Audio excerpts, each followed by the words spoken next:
Raymante Westerling adalah seorang perwira militer. Dapat Specially Tropen DST selama Perang Kemerdekaan Indonesia. Ia dikenal karena taktiknya yang brutal dan kontroversial dalam menumpas perlawanan rakyat Indonesia, terutama di Sulawesi Selatan. Westerling lahir pada tahun 1919 dan meninggal pada tahun ke-1987. Ia memiliki reputasi sebagai seorang prajurit yang tangguh dan taktis, tetapi juga dikritik karena tindakannya yang dianggap kejam dan melanggar hak asasi manusia selama konflik di Indonesia. Perannya dalam pembantaian Westerling membuatnya menjadi sosok yang sangat kontroversial dalam sejarah Indonesia dan Belanda. Banyak yang mengkritik tindakannya sebagai tidak manusiawi dan tidak sesuai dengan standar perang yang berlaku.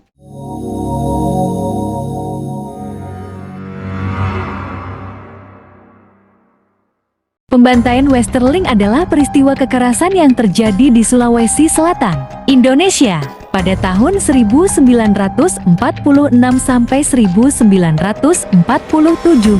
Kapten Raymond Westerling, seorang perwira Belanda, memimpin operasi militer yang mengakibatkan kematian ribuan warga sipil.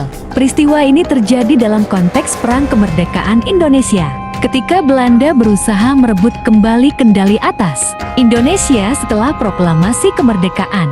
Westerling dan pasukannya melakukan operasi untuk menumpas perlawanan rakyat Sulawesi Selatan terhadap Belanda. Taktik Westerling yang dikenal sebagai metode Westerling melibatkan tindakan keras, termasuk pembunuhan massal, untuk menakut-nakuti penduduk dan memadamkan perlawanan. Banyak warga sipil yang tidak terlibat langsung dalam perlawanan menjadi korban kekerasan ini. Peristiwa pembantaian Westerling sangat kontroversial dan dikenang sebagai salah satu periode kekerasan yang parah selama perjuangan kemerdekaan Indonesia. Peristiwa Westerling terjadi dalam konteks Perang Kemerdekaan Indonesia 1945 sampai 1949. Berikut beberapa faktor yang melatar belakangi peristiwa tersebut. Pertama, Perang Kemerdekaan Indonesia. Setelah proklamasi kemerdekaan Indonesia pada 17 Agustus tahun 1945, Belanda berusaha merebut kembali kendali atas Indonesia. Kedua, perlawanan rakyat Sulawesi Selatan. Rakyat Sulawesi Selatan aktif dalam perlawanan terhadap Belanda yang memicu respons keras dari pihak Belanda. Ketiga, kebijakan militer Belanda. Belanda menggunakan taktik agresif untuk menumpas perlawanan, termasuk penggunaan pasukan khusus seperti Depot Specially Tropen DST yang dipimpin oleh Westerling. Keempat, konflik kepentingan. Perbedaan kepentingan antara Indonesia yang ingin merdeka dan Belanda yang ingin mempertahankan kolonialismenya memicu konflik kekerasan. Peristiwa Westerling merupakan salah satu contoh kekerasan yang terjadi selama Perang Kemerdekaan Indonesia. Setelah pembantaian Westerling, beberapa peristiwa penting terjadi. Pertama, kemarahan dan perlawanan rakyat. Pembantaian Westerling memicu kemarahan dan perlawanan lebih lanjut dari rakyat Indonesia, terutama di Sulawesi Selatan. Kedua, pengaruh terhadap opini publik. Peristiwa ini mempengaruhi opini publik di Indonesia dan internasional, meningkatkan dukungan untuk kemerdekaan Indonesia.